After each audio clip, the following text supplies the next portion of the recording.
Hi, I am Emmanuel Unegbu, a postgraduate student of sculpture in the Department of Fine and Applied Art at Imo State University, Owerri, Nigeria.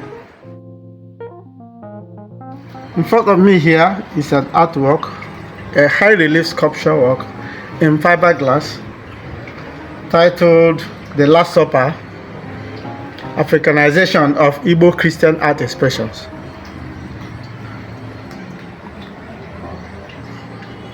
This is my contribution to the enculturation of Christianity in Igbo land. Now, if Christ were to have come to Igbo land, at the same time he came to the Jews, how would he have done the Last Supper? We can reckon with the fact that in the Jewish land at that time, Christ instituted the Last Supper during the Passover, which is the biggest Jewish traditional festival. Now in Igbo land, if he were to have come to Igbo land at that same time, in the first place, what would he have looked like? Would he have looked like a white man?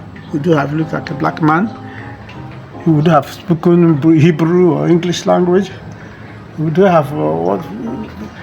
So in this picture plane, Christ looks like an Igbo man. He came to the Igbo land. God speaks all languages. He spoke the Igbo language. He looked like the Igbo man. He ate Igbo people's food and adopted Igbo traditional religion the way he did in the Jewish land. He followed the tradition of his ancestors, which is Judaism. So if you were to have come to Igbo land, you would also have followed Igbo traditional religion. Now, in the Passover issue, Christ would have done the Passover during Igbo biggest festival, which is New Yam Festival. This is the paradigm to the Jewish Passover. In the Jewish Passover, Christ did the Last Supper using the condiments of the festival, which is bread and wine. In the Igbo setting, he also would have done the Passover or the Last Supper using the condiments of the New Yam Festival, which is bread and palm wine. In the picture plane, one can observe Christ. Yes, the condiments you mentioned is yam, red oil, ram, and palm wine, whether boiled or roasted. Interesting. Right? Swallowed with palm wine. Like in the Jewish land, he used bread and wine, which is the traditional food. The wine is the Igbo wine or something. Igbo palm wine. The palm wine is palm wine. How is it gotten? How do you get it? Palm wine is tapped from the palm tree. Okay. There are two versions of it. The manya unku, okay, tapped from the palm tree, oil palm tree. There is a manyango, tapped from, obtained from the raffia palm tree. They all come natural. Yes. No preservatives. They are fleece. Okay. Or water oozing out from these trees. Okay. That's the traditional drink of the Igbo people before the introduction or before the coming of the white man with his Western civilization and the paraphernalia of that civilization. With like Coca-Cola or beer, things like that. Those things were non-existent. They were foreign. They are foreign to us. They are foreign drugs, and were not even available at during the time we are talking about. Yes. Right. So Christ had his disciples as priests of traditional religion, whereas he is the chief priest. In the picture plane, you can see Christ as the biggest figure in the picture plane. This is in conformity with Igbo or African structuralism, or the bust concept, which shows that the king is bigger than his servant. Subjects. He is bigger than the rest of his disciples. Okay. Right? And they're all wearing regalia of traditional worshippers, priests of traditional Igbo religion. which is a rapper with a towel and bare body and beads, right? They don't have shirt at all. Christ is the only person wearing The cross. the cross, What's the which is the significance? link Yeah. between tradition, that religion, and Christianity. So this is syncretism. Yes. What is being done is new, but the way of doing it is old. What is being done is Christian, but the way of doing it is traditional religion, right? The extreme right of the picture plane, you have a figure there that represents Judas. Is carrying a bag depicting Judas as the treasurer of the group. Then that coin, there's a cowrie there, which shows that what is carrying is money. Now Judas is showing his back, which depicts him as a fraudulent person or a thief. In Igbo traditional art, the way to depict a thief is to show his back. A thief does not show his front in a picture plane, right? It shows man means somebody of dubious character. character, right? Okay.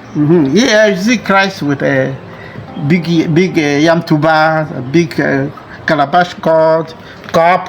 Then you can see left and right of the picture plane are big calabash pots that contain palm wine. And you see colonels in front. That in that ceremony or traditional festival, before the commencement of the feast, must have broken kola nut and eaten. I would like to ask you a little question at this juncture. Okay. Yeah.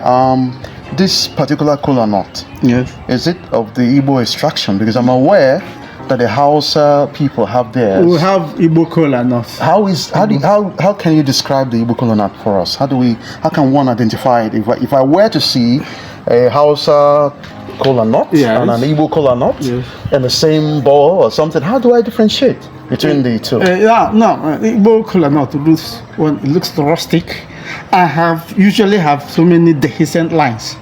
Igbo kola nut can break into 2, 3, 4, 5, 6. Just then that follows the lines from where it breaks. That's what I call lines of dehiscence.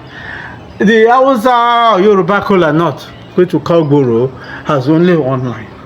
It breaks only into 2. It's a dicotyledon. Do you understand me? The Igbo kola nut is a polycotyledon. Like it can break into, it dehisces into so many pieces. And their tastes are not the same. Right? Okay. And their appearance are not the same. All right. It's Thank a you. bit dull reddish in color. All right? That of Yoruba and Hausa is either yellowish or is pure red. Okay. right. Now, I So would like what I'm saying you to is- dwell on this now. I would like you to tell us a little bit about these objects that I see hanging on their stomach and over their busts and all of that, their shoulders, and what are these? These are beads. Bangles, Beads. items of decoration, and Okay. not it's not just outdoor decoration, but it depicts these are titled men to arrive at the position of a priest, a traditional priest, so a priest of a traditional religion. You must have attained some height in terms of title acquisition, Okay. right? It's not a priest. That's Okay. why you have all these jewels and then bangles, and then Okay. you have this. Now, what about these rhythms? I'm seeing, just like what we saw in the previous video, I am beginning to see some signs here. What are these? Are these uli signs or CBD or? Uli signs. Uli signs are more typical of Igbo tradition. They are representational of Igbo art and all of that. Yes. Okay. Yes. Now, there is something another important one that I wanted to talk about briefly is the differentiation of the traditional. What's this now? This is a cap or something, yeah. Yes, What you call Opunwagoro, yeah. Opunwagoro. So, what's the difference between Opunwagoro and the priestly cap that I can see here? Is some of these people could be members of a of the SS cabinet. Okay. To some of them where you can see there are specifically two different types of cap. Okay. Or the ones that are usually worn by members of the cabinet. Okay. Right? Is that you're from this stock or from the other stock? Okay. Okay. So for this type of hat or cap or something, who wears this? Those that belong to the Eze cabinet, or who actually wears this? Those that belong to the Eze cabinet. Some of them are also priests of traditional religion. All right. Thank you. Understand me? All right, Prof. I would like to bring you in here. I'd like to bring you in here. What reaction do you have towards what we've had now? Well, the work, as Emmanuel Unegbu said, he was my student. I supervised this work in bronze, and we have it in in fiber and in aluminium too. So you can see, this one is those Igbo traditional instruments like the udu. These are the things we have in the Iriji festival for the ceremony and merriment. Like you talked about the lobes, the oji. These are what is necessary in any ritual or perform before the breaking of